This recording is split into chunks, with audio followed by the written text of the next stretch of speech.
Good morning. Thank you for coming to ACI 6 and our class today. We are on, let's see. Oh, we have to finish up class 6 and then do class 7. So there's a lot on the agenda today.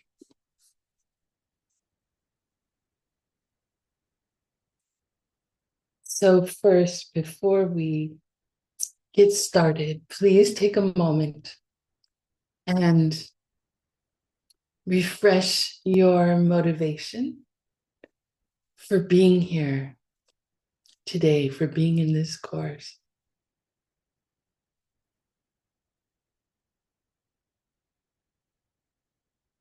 The knowledge of this course provides us the key to see how things truly exist directly, how to work with that wisdom in our daily lives, how to reach the state of a fully enlightened being so we can truly benefit all other living beings.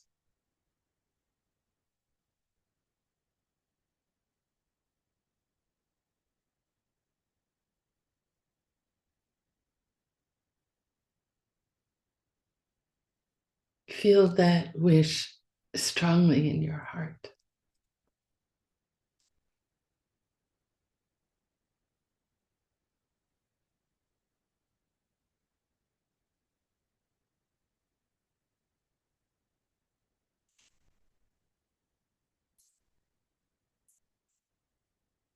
And now, if you'd like to join me in doing prayers, please do.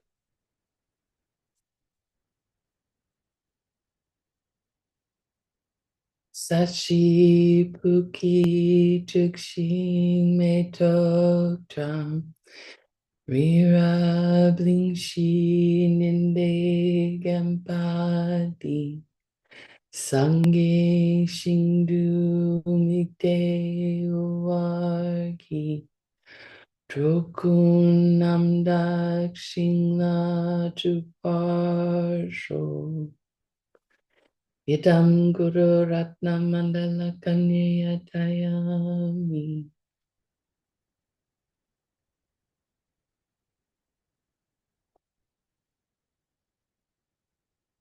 Sangye Chidan Sukhi Chuknamla Jangchu Pardu Dakni Kyapsuchi Daki Chishe Kipe Sunam Ki Tola Pinchir Sangye Duparsho Sangye Chidan Sukhi Chuknamla Jangchu Pardu Dakni Kyapsuchi Daki Chishe Kipe Sunam Ki Jola Pinchir Sangye Juparsho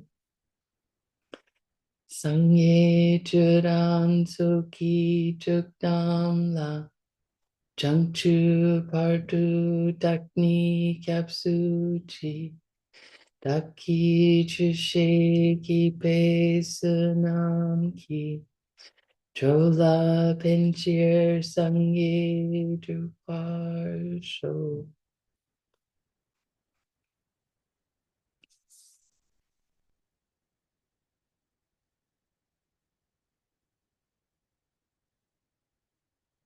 Hey, does anyone have any questions remaining from last class?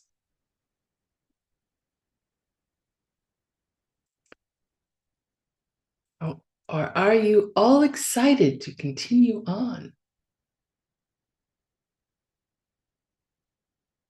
You can be both. Having a question doesn't mean you're not excited.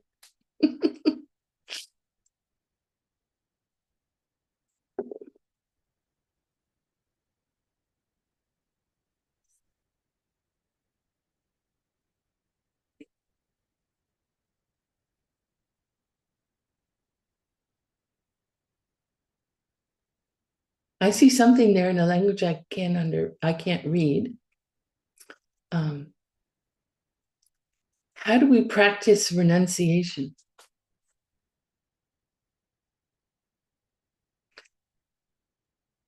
I think one of the things that I do is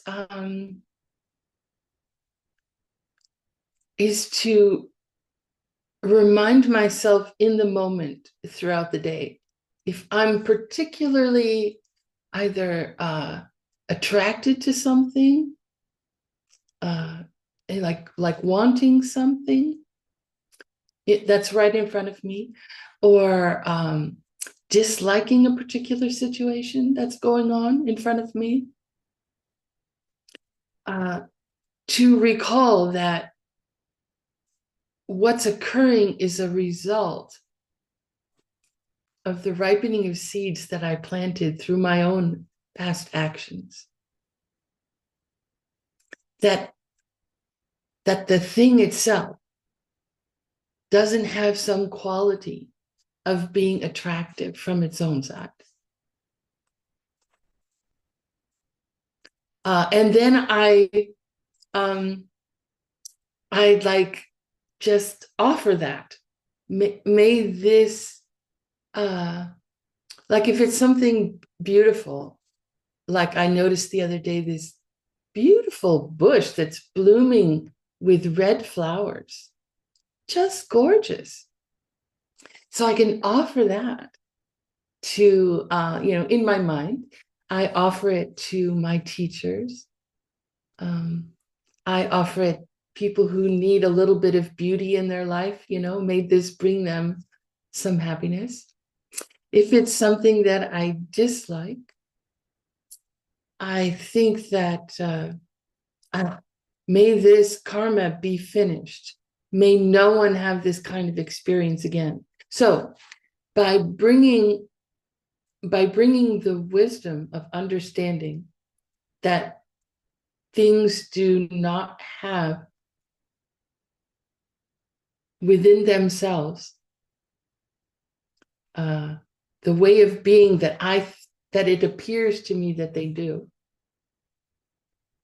that I'm the one who's bringing their identity into being, by just even raising that question, does that thing exist from its own side? Cracks, damages our misunderstanding, our ignorance, our thinking that things exist from their own side. And so renunciation, is the understanding that worldly things, which means things that appear to be of the world, right?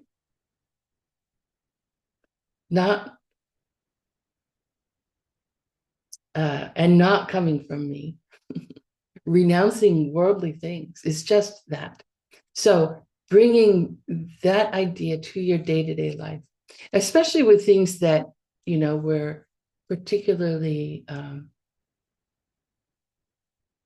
either attracted to or want to avoid. And every time that you raise the question,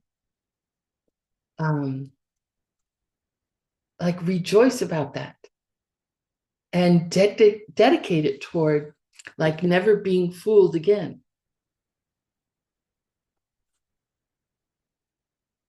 Like that.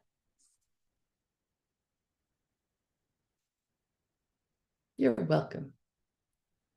Meditation question. Can meditation accumulate a large number of good seeds? A few days ago, Geshe teacher told a story in meditation class of Song of the Victor too. Someone did not know how to predict his lifespan, but through meditation, his lifespan was extended. Can you explain in detail the reason behind this? I'm so sorry to say, but I cannot. I uh, this is the first I've heard of this. Um, I don't know Song of the Victor 2. Um, uh, yeah, I'm sorry. I can't answer that.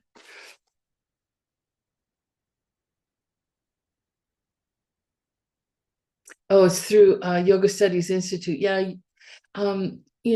check with some Yoga Studies Institute teachers for more clarification about what they taught there.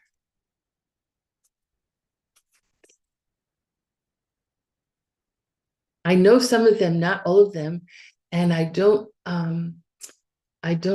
take classes with them, but the people I know, like, Connie, who's the president, and Earl, who's the director, are fantastic practitioners. And I've been studying with them for decades. And I know that they have a very clear and pure worldview.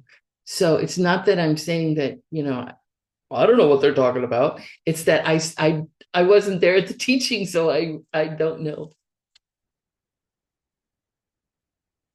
Okay, let's move on and finish up uh, class 6 material. So last time we got up through we did the first 3. Let's see, we did the first path, the path of preparation. We talked about the second path, the path of accumulation. And we talked about the first half of the third path, the path of seeing. Seeing emptiness directly in a state of deep meditation. So now we're going to continue with the rest of the third path.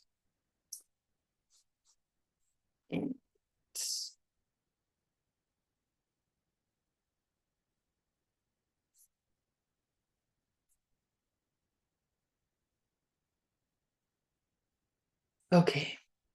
So Jetop Yeshe, I think we briefly talked about that last time.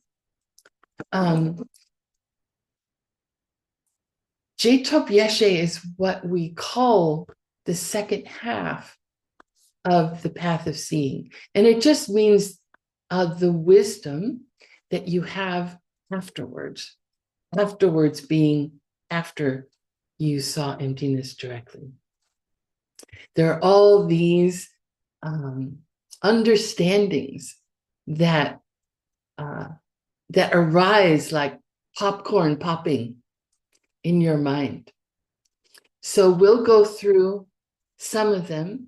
There are a lot of them, so we can't go through everything, but we'll go through some. So you may have heard about the 4 Arya truths.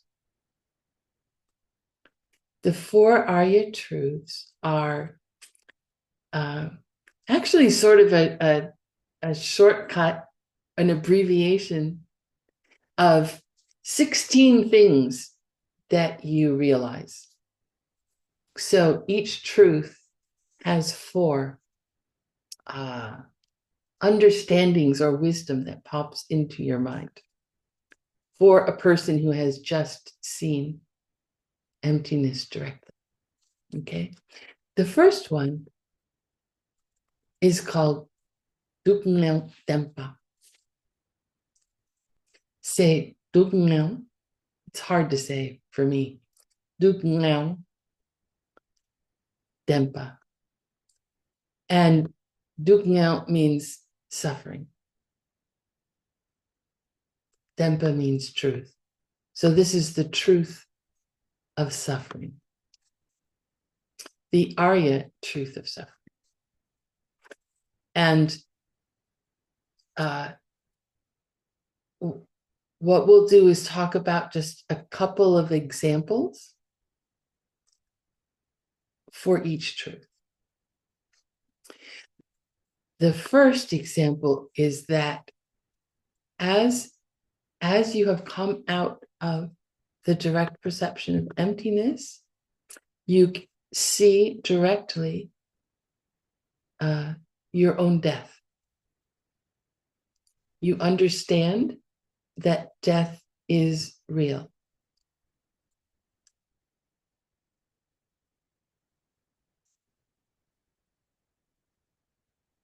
The second thing is for that day, from the time you come out of the direct perception of emptiness, you can even be on your cushion at this point, still, you have clairvoyance. You can read other people's minds. You can directly see or you perceive what other people are thinking. So if you happen to be meditating, in a room with a bunch of other people, all of a sudden you'll be aware of what these other people are meditating on. You see what they're perceiving with their minds, what they're thinking. Geshe Michael tells this story of say that you saw emptiness directly and you wanted to go buy a diamond and you didn't have much money, and the only thing you owned was a car that someone had given you. And so you go and you say, okay, I'm going to go sell my car so I could get money to buy a diamond, so I can make an offering of the highest thing, representing what it is I just saw. And so you take your car to, the first dealer you come across because you want to just get the money, go buy the diamond, make the offering. And as you're interacting with the salesperson, the one who sells cars, you can hear what's going on in their minds. Ooh, I hope I can get a really good deal out of this guy. I'll tell him I'm making a good deal, but I hope I get it for really cheap.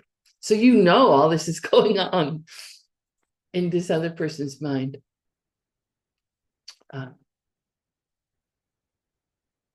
So they're saying one thing, but thinking another thing, and you know that. So those are two examples of the truth of suffering. I imagine if you were in a room with a whole bunch of people, like just walking down a street in Ho Chi Minh City or Taiwan or New York City, it might be very painful to hear everyone's thoughts. Okay, the next truth, the second truth, is Kunjung Dempa, excuse me. Say Kunjung Dempa. Kunjung Dempa. And this means the Arya truth of the cause of suffering. That suffering has a cause. You see, rather than just having the intellectual understanding, that there is a cause to suffering.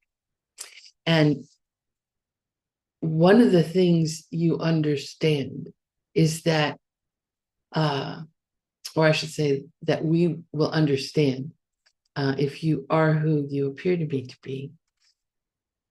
One of the things we'll understand is that we've never before had a correct perception. we have always been mistaken.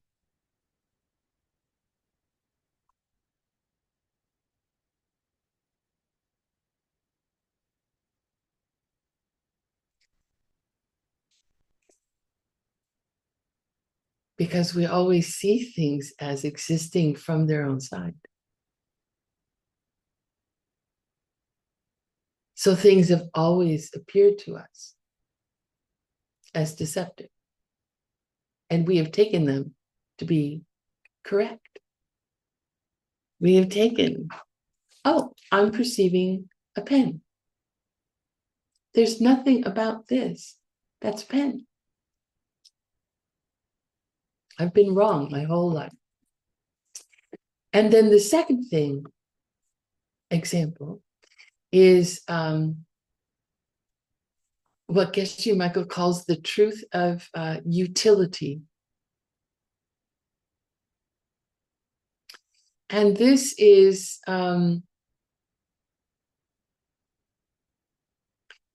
where you realize that everything you've ever done related to working with other people,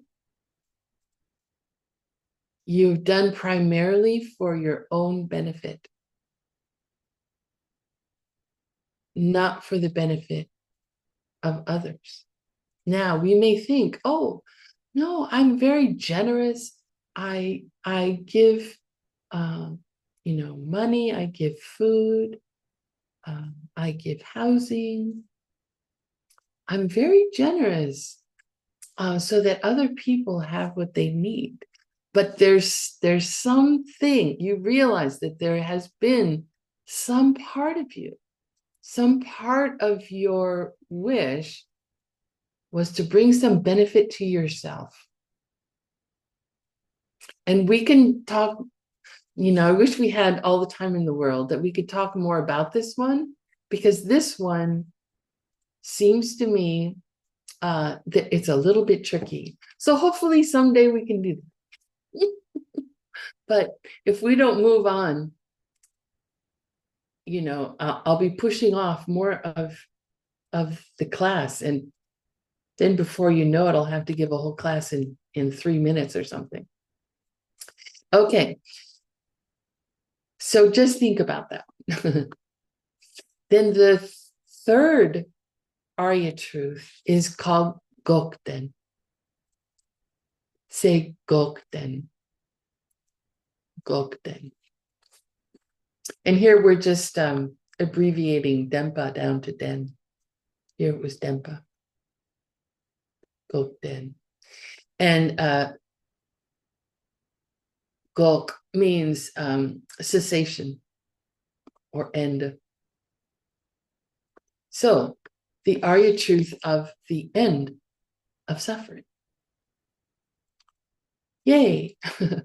So we have this wisdom that arises after we come out of the direct perception of emptiness, the truth that there is an end to suffering. We realize, first example, that we have seen the Buddha directly. I shouldn't say the Buddha, I should say a Buddha. We have seen a Buddha directly because we have seen that part of a Buddha, that body of a Buddha, that is their emptiness. That is their lack of being who they are from their own side. That absence. We have seen that. And that, well, that is what we saw. That was our sole object of meditation. So, okay, we saw it. We realized we saw it, right? Because during the meditation on emptiness, we're not thinking, oh, hey, I did it. I reached the third path. we don't have that thought, but we do have it when we come out. Wow, I did it. I saw the nature of reality directly. Okay, the other example is that we see our future enlightenment. We know how many lives there are left before we become enlightened. 7 is typical.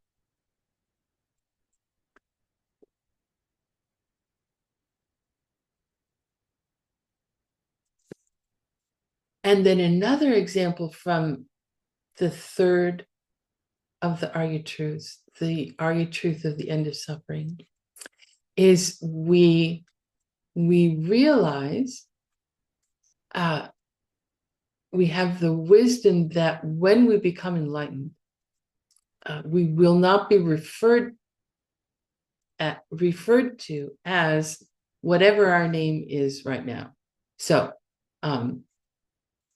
it won't be Buddha Julia or Buddha Emily or Buddha Dung or Buddha Utpala or Buddha Wen. It will be some different name. And we're going to talk more today about that name and how we will learn that name beforehand. Then the fourth Arya truth, okay, I have to speed up, is Lamden. Say Lamden. So this is path, Lam, and then truth. So this is the Arya truth to the path to the end of suffering. Yay, it's step-by-step instructions or step-by-step way. So the first example here is bodhicitta. We get a very strong experience of bodhicitta, and it's so strong that we feel it in our body as a physical sensation. It's like our heart opening up. And we feel this sort of energy come from our heart and going out to all beings. And that just must feel extraordinary to feel like you're sending a message to all living beings. I'm coming. I'm coming for you. Whew. And then the second example is that, again, it's like I would imagine, it's like a very strong physical sensation of the need to prostrate, the need to get up and put your head on the floor.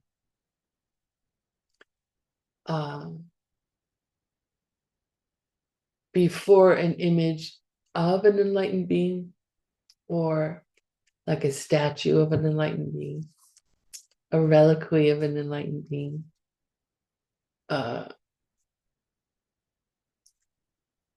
someone that you have just met, and you throw yourself at their feet. So, like, please bless me that I continue on this path, but you also know that you're in the stream. You will become enlightened. You know that. And so, you go and run and buy your diamond. And you then make an offering that is not mixed up with any sort of desire for anything in return. You make your first selfless offering. You don't like need to check and see, oh, will someone notice I made this offering? No, you don't care. That's not in your mind at all. You don't care that anyone knows whether you make this offering. You're making an offering for the first time.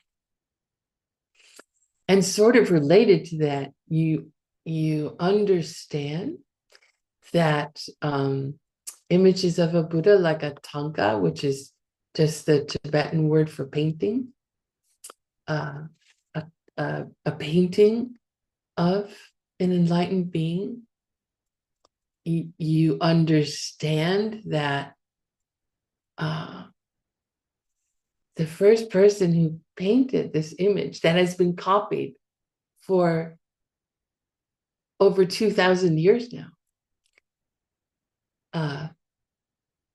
the first person who made this, who painted this painting, this image, saw that enlightened being. So with any statue or painting or drawing, you understand that this came from someone, that this is authentic, that this came from someone who actually saw this enlightened being. So these things aren't just art anymore, right? You have a different sort of relationship with those representations. And then two more things in this last one. You have thought that you are practicing the one path that can lead you to become fully enlightened. That the Buddhist teachings are like the way, capital T, to reach full enlightenment. That all of the books of the sutras and the commentaries are true. There is a Buddha. There is enlightenment. There is a way to get to enlightenment. All things are empty of self-existence. Why I see what I see is because of what I have done in the past. That my perceptions are my karma ripening. My karmas. I'm the one who creates my entire experience. You understand that it's true. We may understand this intellectually beforehand, but after we have seen emptiness directly, we know it in our bones. We say in my language.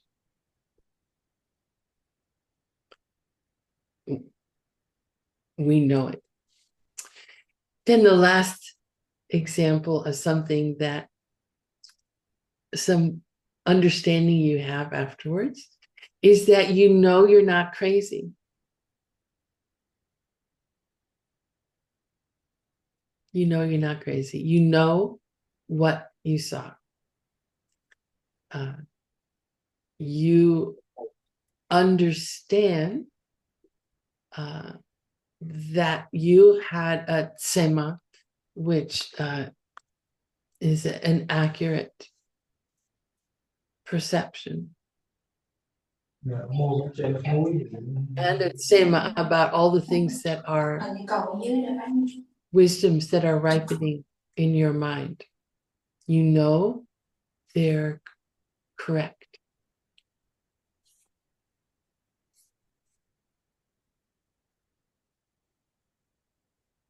So this, I could imagine that this feels like a bit of a high, you know,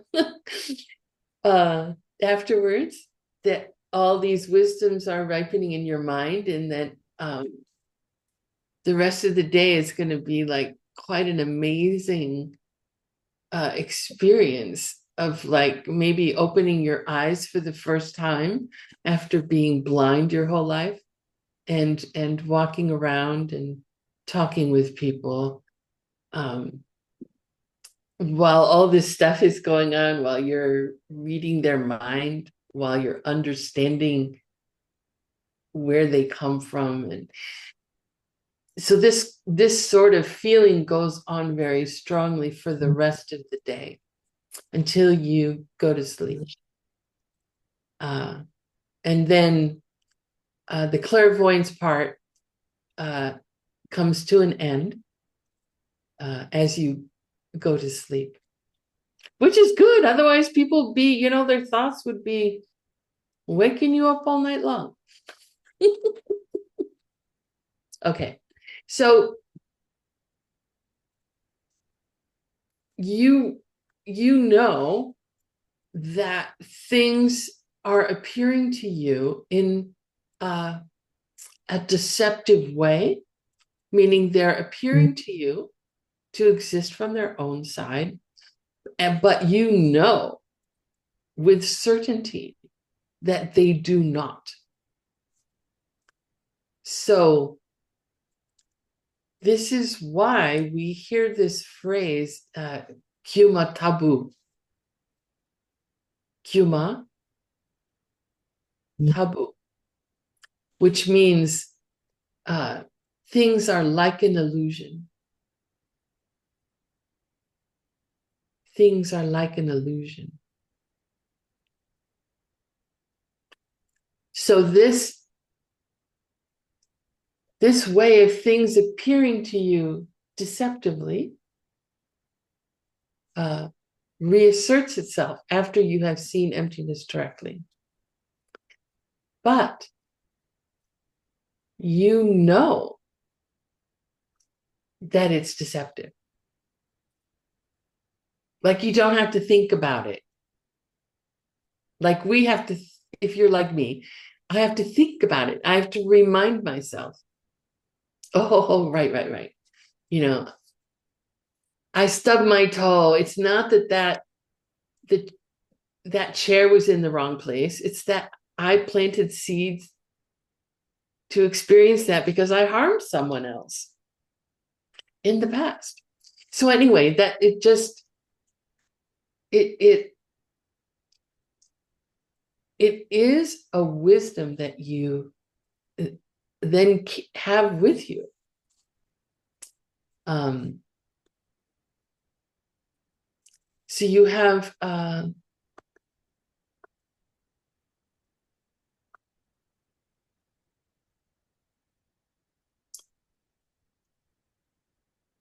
no doubt about that.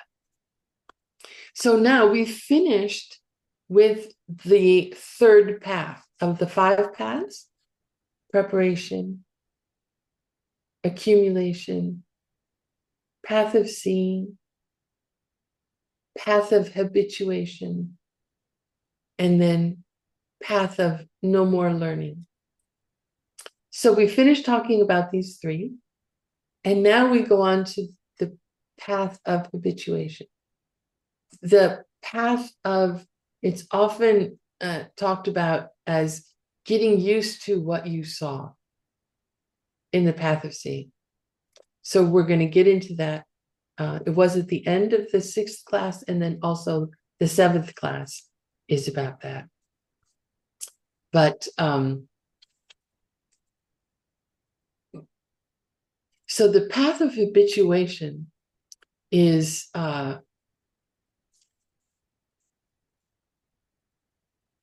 it's called Gomlam. Gom, a similar sounding word is the word for meditation. Gom. I should have said calm. It's a little harder of a sound. Calm. not gom, kom. Komlam, the path of habituation. And two things happen on the path of habituation.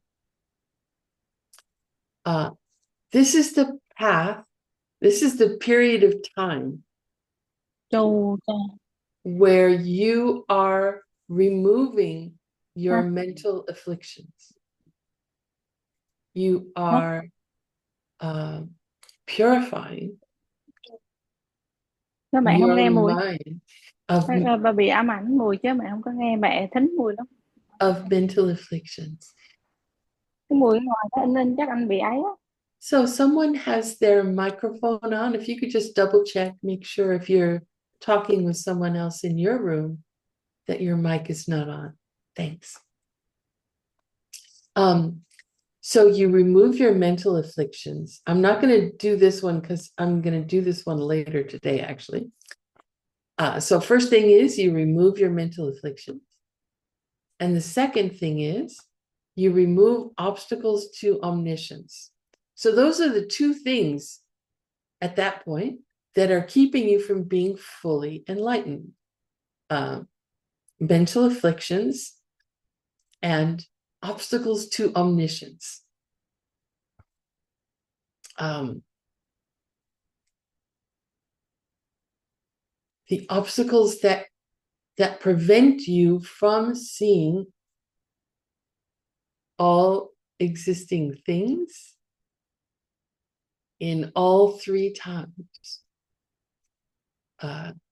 which is mind-blowing enough for me to think about what it means to see all things in all three times.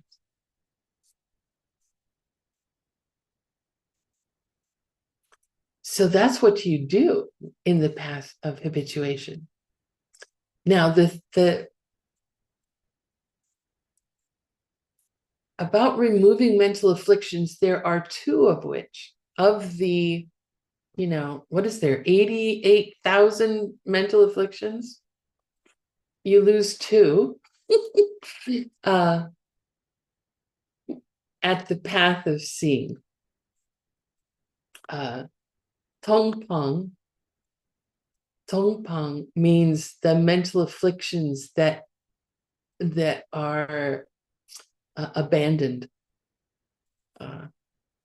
are ended. So the first mental affliction that we get rid of is Tenzin Kuntak. Say Tenzin Kuntak. Tenzin Kuntak. And that means a belief in self-existence, an intellectual belief in self-existence. Forever after, you will never, ever be fooled by these perceptions that you're still having of things existing from their own side. They call it deceptive reality, but it's only deceptive to a deceived state of mind. So things appear to you to be existing from their own side, but you're not fooled. You know they don't.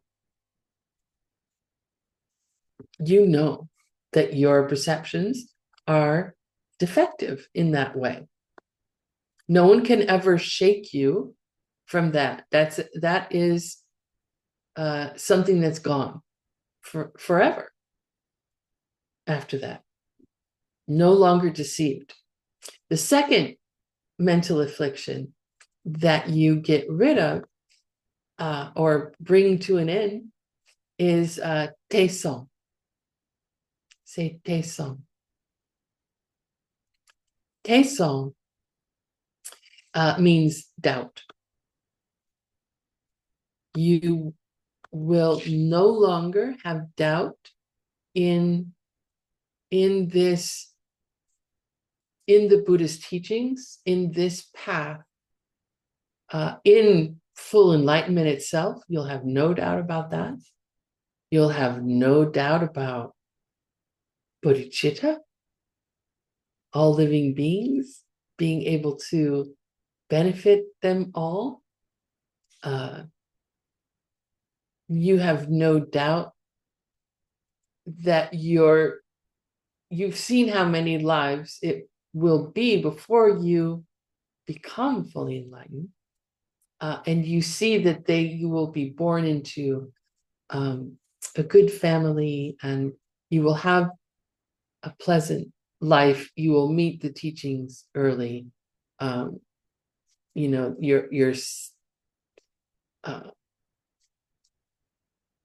Your recollection in your next life of what you learned in this life will come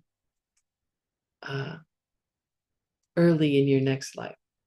Like, I don't know, like I'm 66 years old, and I don't want to wait this long ever again to meet the Buddhist teachings, I was 35 when I met the Buddhist teachings, but yeah, I don't want to wait that long next time. And you know that you won't. You know that you won't. They call that bakchak se, when your old seeds from your I'm not sure precisely what this word means, but they use this word when they talk about, for example, when a child who's been recognized, the Tibetans have a tradition, when they recognize the reincarnation of a High Lama, and they teach this child, the teachings, and there'll be a moment when pop, the bakchak se, the seeds pop, and then all of a sudden they have like perfect understanding of the teachings, and like they're no longer a child who's learning, or a teenager who's struggling to understand. Pop, the seeds pop, and they're like aware. It's almost like they become a different person almost, because those seeds wake up. Okay, so that's the end of class 6. So now you can finish answering the questions from class 6. And it was long homework, right? A lot of questions. If you looked at it, you know.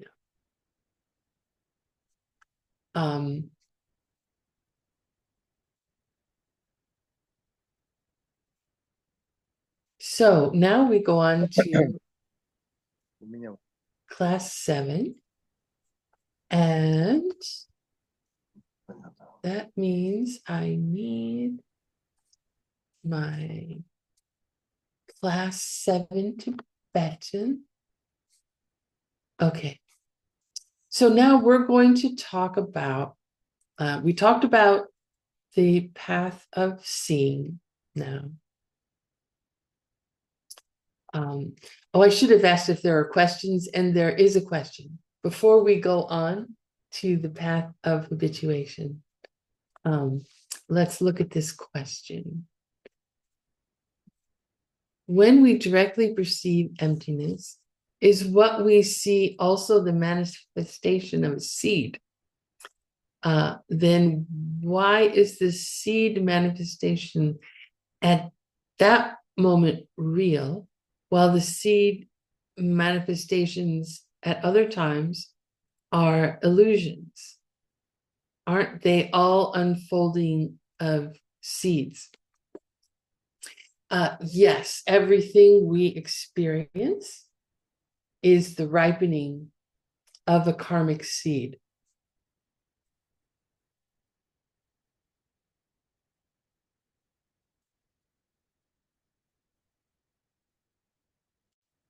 Why the pure experience of seeing directly the absence of self-existence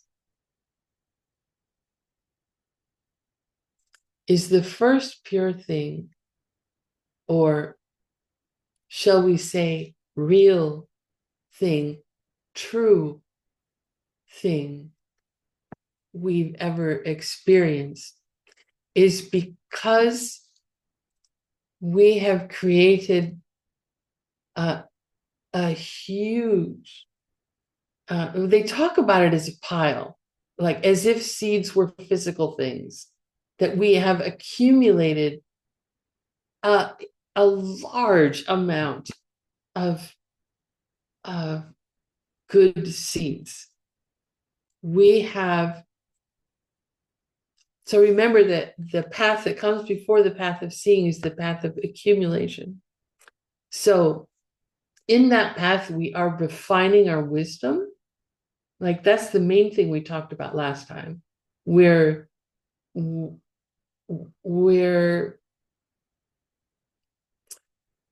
our understanding of what emptiness means, our understanding of how it is that things exist, our understanding of how it is that things do not exist, never did exist, never could exist, also becomes very clear and correct.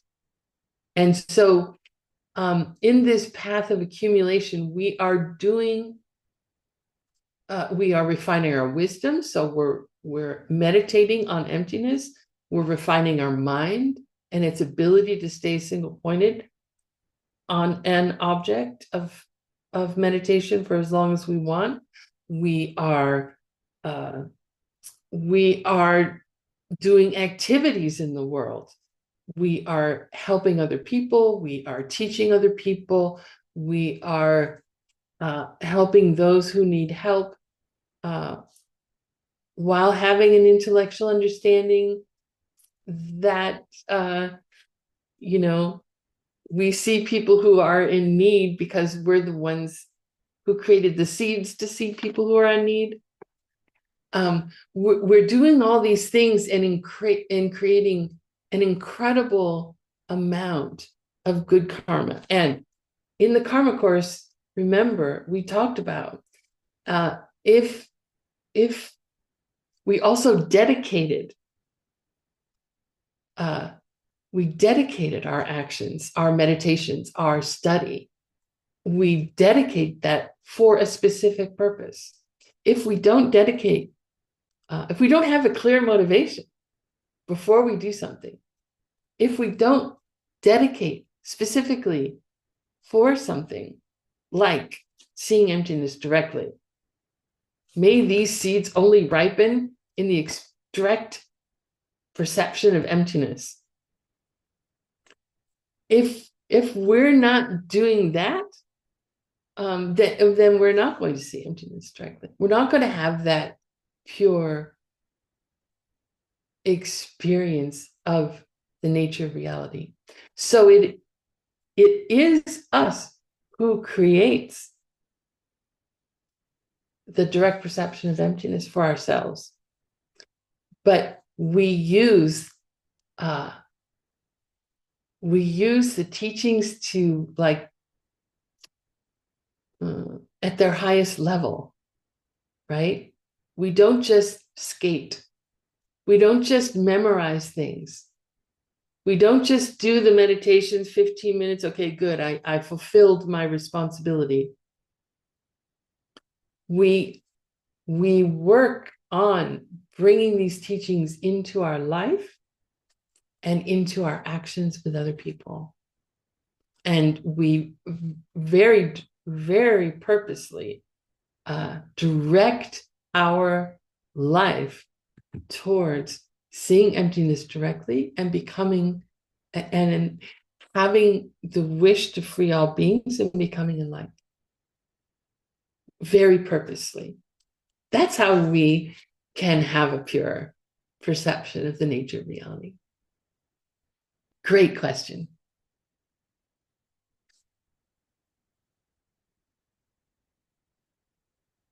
Okay. So let's see how I do with doing a whole class in 35 minutes. I don't know. I mean, I laugh. I'm being silly, but I truly apologize for not being someone who stays on time, and thank you for allowing me to continue to work on that. Okay.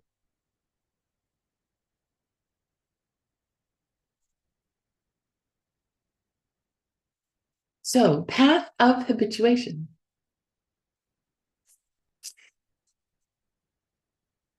Say dra chompa. You see my notes? Did I share the wrong thing?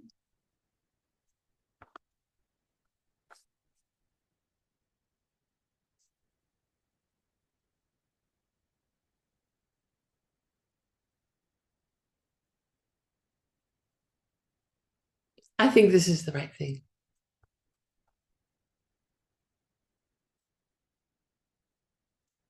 Okay. Say dra chompa. Dra chompa. So, dra means enemy, enemy. And chompa means destroyer. So dra chompa is an enemy destroyer. In Sanskrit, arhat. Arhat. The root, Sanskrit root of the word arhat is ar. Ar. And that means to be worthy, to be deserving.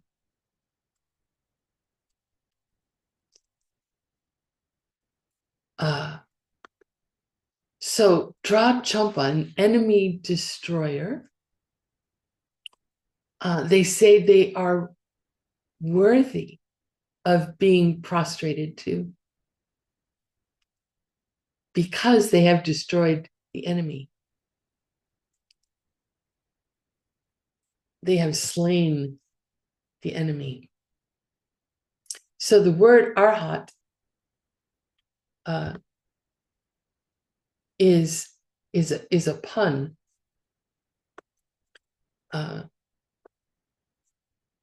because it's to kill and to be worthy. We don't see that in the Tibetan. So, what is the enemy? We just talked about it, right? The enemy is our mental afflictions. So, an arhat is one who has destroyed those afflictions, and that's what we're doing on the path of habituation. We are destroying our mental afflictions, right and left. Over however many lifetimes we saw directly, when we saw emptiness directly, it's going to be before we become enlightened.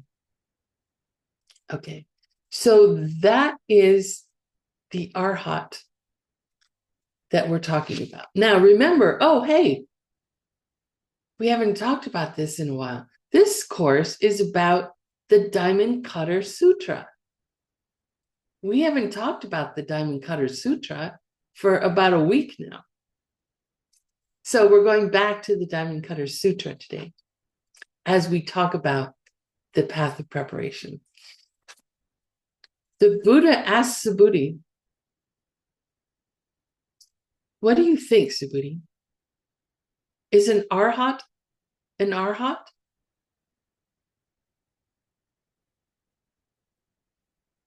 And Subhuti says,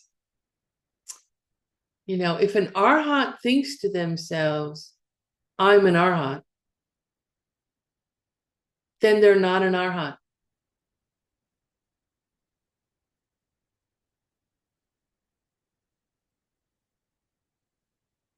And then Subhuti says, if someone reached the 8th bodhisattva bhumi, which just means level, there are 10 levels.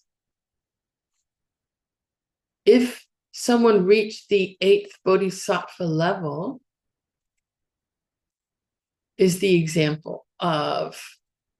So we're going to talk a little bit about the 8th bodhisattva level and a little bit about arhat.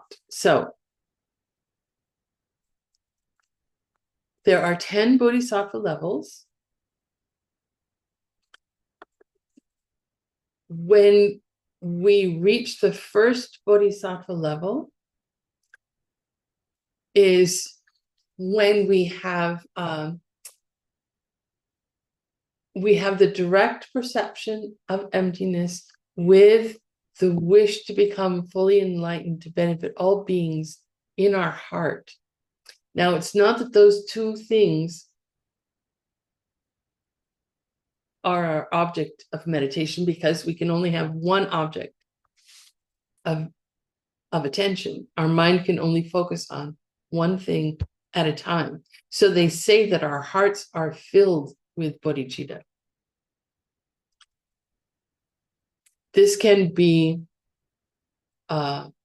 we can either have the full form of the wish before we see emptiness directly, or immediately after. I am not an Arya, and I am not a bodhisattva, but it makes intellectual sense to me that if you did not have the wish in its full form before you sat down to meditate on emptiness, it sure seems to me that you would have it when you got out. If with the wisdom, the Arya truth of suffering and the Arya truth of the cause of suffering, those two truths alone, I think, sure seem to me to be a pretty darn good reason to have a wish to reach enlightenment to benefit all beings. But that's just me. But it does happen that way, that people have the direct perception of emptiness and have the realization of whole, complete, full form of the wish to attain enlightenment right afterwards. There are stories too of people who are not on the Mahayana path, who see emptiness directly, go through the path of habituation, and then they remove all their mental afflictions, but they don't remove their obstacles to omniscience because they don't have the wish. And they can become an arhat, but they will have peace. They will be out of the cycle of suffering, but they will not have omniscience. They will not have like the, do I want to say this? Yeah, they are not an able one. They will not have the capability to benefit all living beings. So the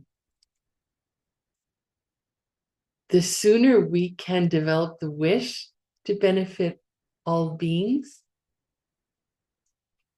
by attaining enlightenment, the sooner we can develop that wish in our hearts, the better, because then we're building, we're accumulating more and more karma for that to ripen.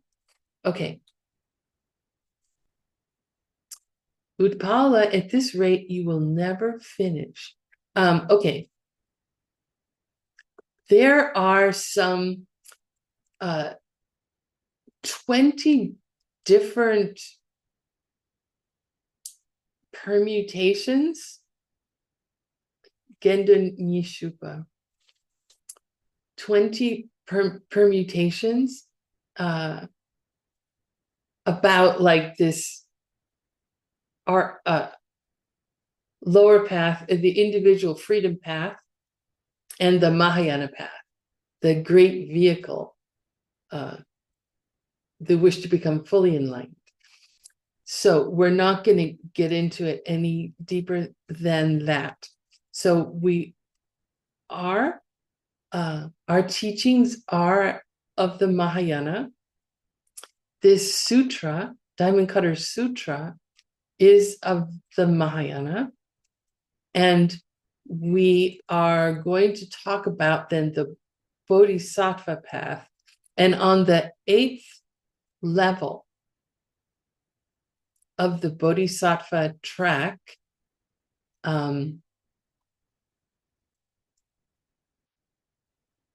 you're very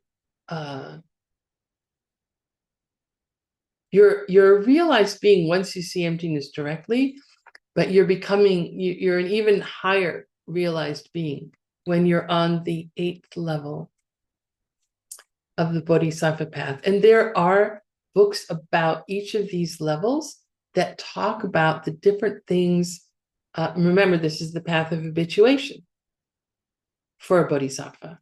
Going through these levels is the path of habituation.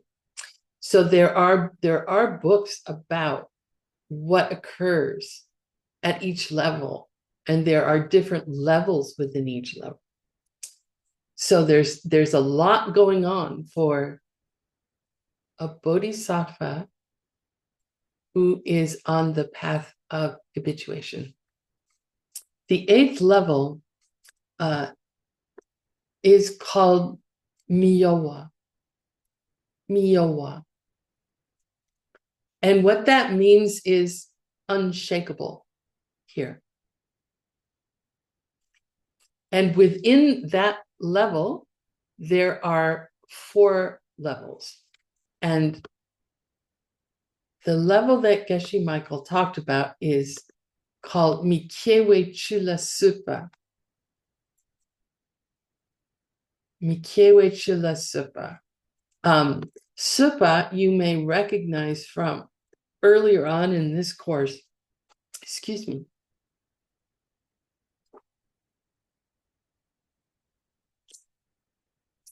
We talked about it when we talked about the 10 virtuous deeds, the virtuous deed of not getting angry. Some people have translated as patience. That word supa can also mean mastery. Becoming a master of something. Being masterful about something. Mi kyewe che. What is it that you become a master of? You become a master over things that will never grow. That's what this means in Tibet. This refers to 2 different things. One is emptiness. You have mastery over emptiness. The other is mental afflictions. Meaning, having mastery over mental afflictions means that you have overcome them. You no longer have mental afflictions.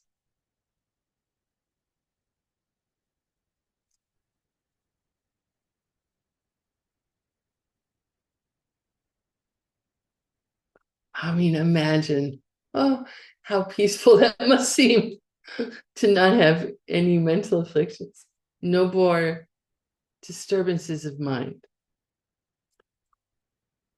very, very generally speaking, we can say that the eighth level, the eighth bodhisattva level, is akin to being an arhat.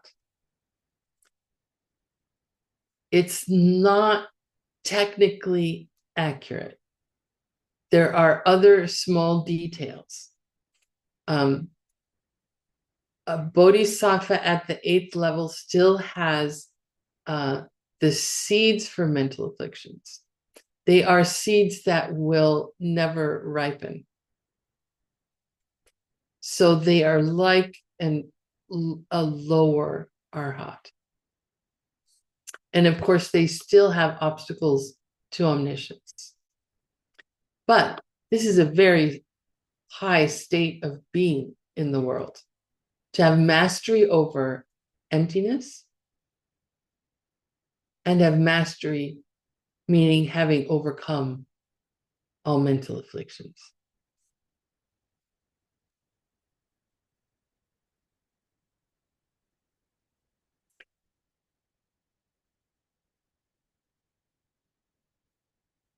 So now we're going to talk about Lung Tempa, which is a phrase, Lung Tempa, that has three different meanings. And we'll go through them and we'll talk about the one related to what's talked about in the Diamond Cutter Sutra. So lung, with this spelling, lung means it means the word, to speak the word. It's related to the word lung with this R prefix, lung, high tone, which means wind. So that like the wind that passes from your lungs through your vocal cords and out your mouth, that speech is related to lung, wind. So a lung, lower tone, is the word, and it has tenpa means to give. So to give the word. This has three different meanings. The first is that it refers to the Buddha declaring something about something. For example, he talked about what activities to take up and what activities to give up, that we should, take up being generous with others, and we should give up taking from others. So he didn't talk about like all 80,000 mental afflictions. He talked about some.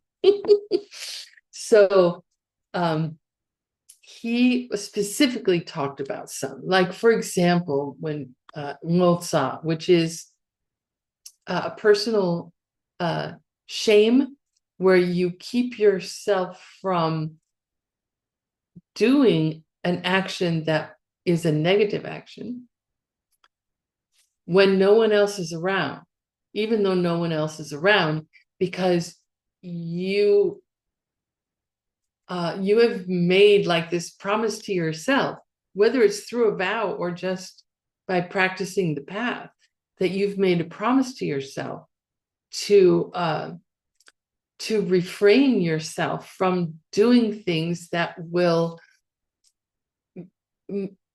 impede your progression on the spiritual path, right? If you do negative things, it creates negative seeds, and those seeds ripen into more experiences of negativity. So this Ngotsa is positive in that you are refraining yourself, even though no one else is around. No one else knows. You're keeping yourself from doing something negative. And that's a positive karma. It's never karmically neutral when you have personal shame. Okay.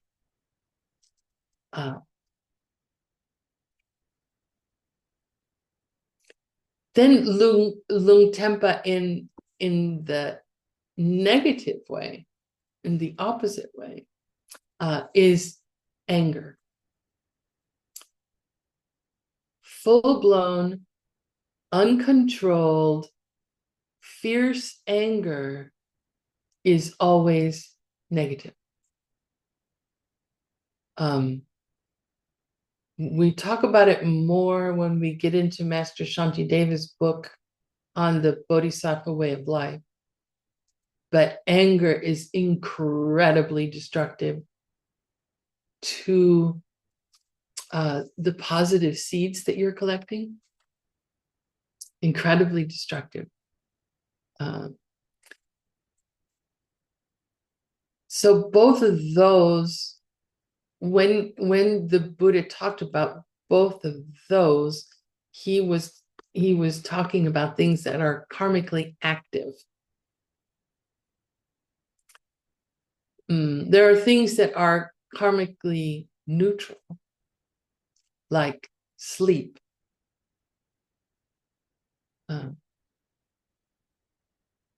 Is neutral. So lung tempa in its first meaning refers to the Buddha specified it as karmically active.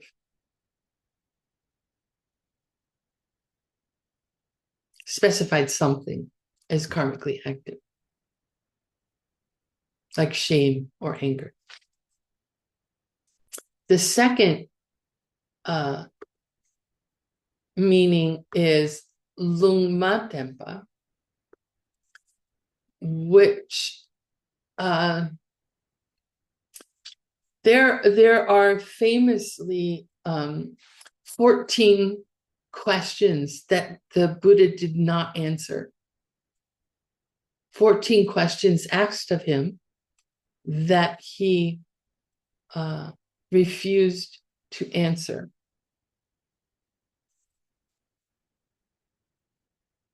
And no, Utpala, you don't have enough time to say what the 14 are.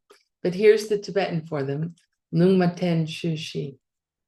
Sometimes you see it as Lungmaten Gi Hlawa Shushi. So there were 14 times, at least, that he did not give an answer. So this second meaning of Lung Ten, they say means the Buddha responded or not to a question.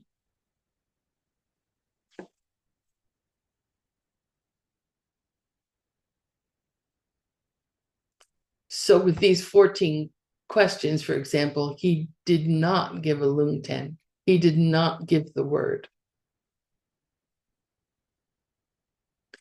But the one we're concerned about is the Lung Tempa, that means the Buddha gives a final prediction. So what this is referring to is at some point on your path, after you have seen emptiness directly, as you are on the path of habituation, as you are advancing through the bodhisattva levels, at some point, a Buddha will appear to you directly.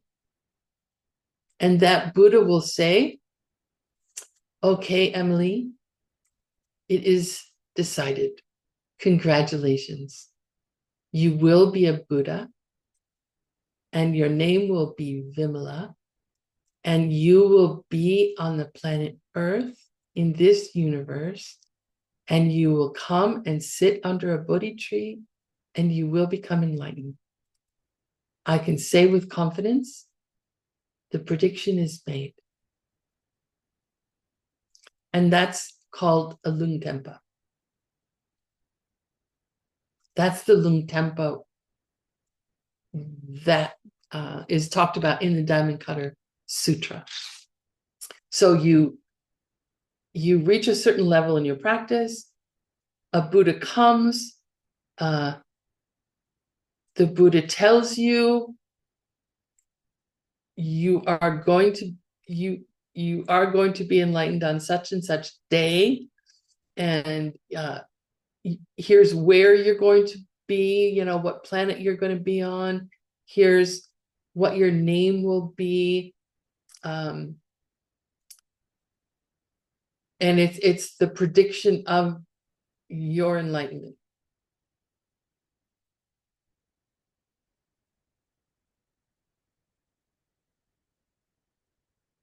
Now, in thinking about this prediction, around this question of an arhat thinking to themselves, I'm an arhat. Subhuti says, if an arhat thinks to themselves, I'm an arhat, they wouldn't be an arhat.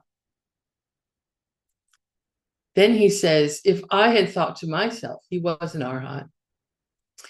He says, if I had thought of myself, if I had thought to myself, I'm an arhat, then the Buddha would never have come to me and said, hey, Subhuti, you're going to make it. You're going to be a Buddha. In other words, if Subhuti had ever had a grasping to self-existence as an arhat, of himself being an arhat, he would not have been an arhat. And obviously, the Buddha would not have come to him and given him the prediction. So, is it wrong, or is it not wrong? Is it incorrect for an arhat to think, I'm an arhat?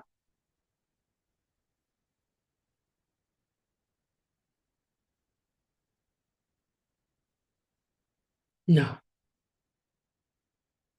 No. Because again, the Diamond Cutter Sutra is concerned with what is incorrect would be to think I'm a self-existent arhat. I'm an arhat self-existently. I'm an arhat from my own side. The moment an arhat thinks, has the thought, I'm an arhat, that thought is the ripening of a karmic seed. There is no arhatness about the one who is an arhat. And an arhat knows that. If an arhat didn't know that, then they would not be an arhat, right?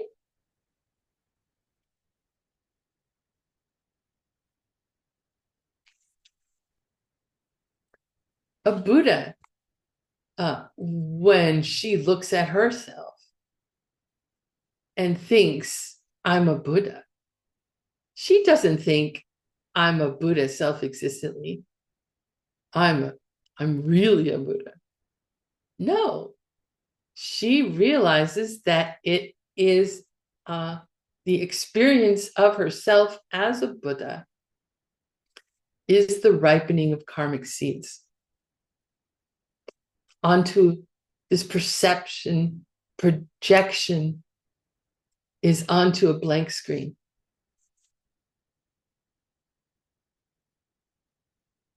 She's not a Buddha from her own side. So we talk about it being in the ultimate sense.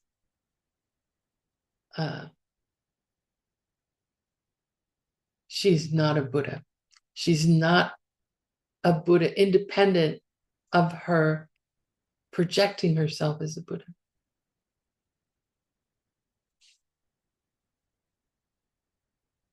I mean, think about it. We talked about before that the emanation body of a Buddha, it can be in the full form with 112 marks and signs, but it could also be as an ordinary person.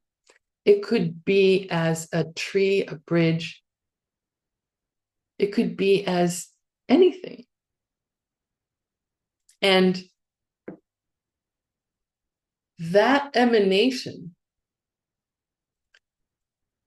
can perceive themselves as an enlightened being while nobody else does.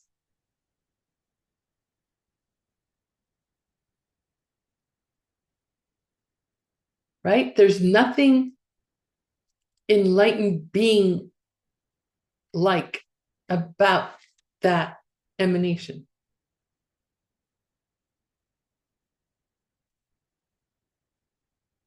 Whether or not something or someone is the emanation of a Buddha, we have to ask, to whom? To whom? Who's looking? For whom? Does that person see them as an enlightened being? Consider them as an enlightened being? Or not? So you can have 20 people standing around this enlightened being who's emanating as a bridge, and people are about to step on the bridge. Is that an enlightened being to those 20 people? Doesn't matter. It's not. It's not even to the Buddha who is emanating as the bridge. Not independent of their projections.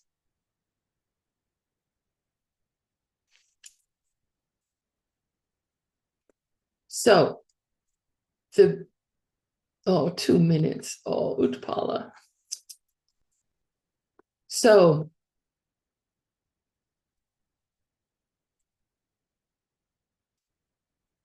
we talked about the Korsum. We talked about the circle of three, the three ways that you can think about emptiness related to an activity.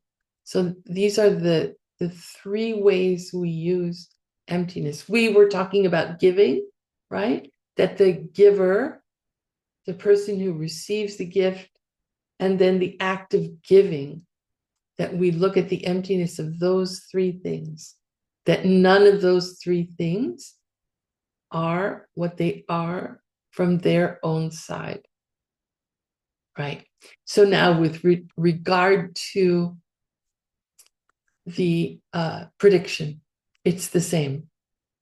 Korsum, the Buddha who makes the prediction doesn't exist independent of seeing themselves make a prediction.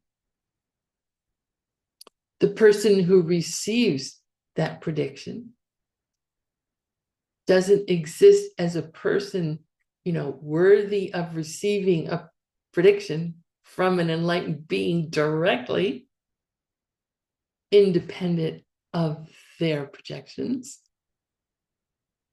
And the act of giving that prediction, Lung Tempa, speaking those words,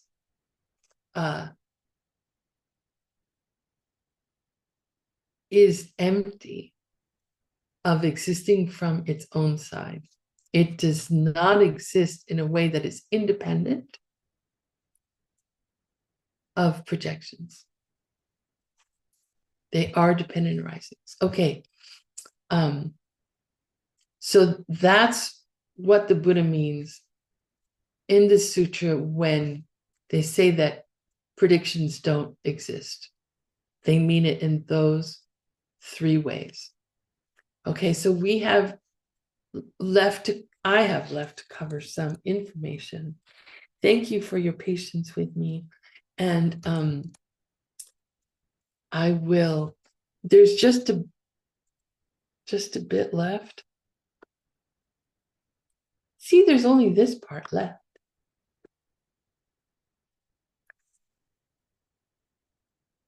Kinkalinka. Okay, so please, we don't have time to do this together, but please, please, please, being reminded again today of how important it is for us to dedicate purposely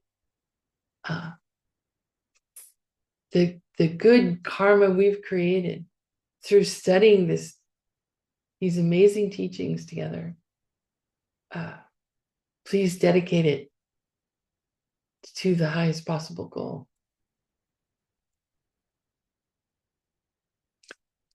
And thank you, live translators. You're amazing. Thank you, everyone, for your participation. Thank you, Geshe Michael, for these teachings. And I'll see you on Thursday. Thank you, Venerable Utpala.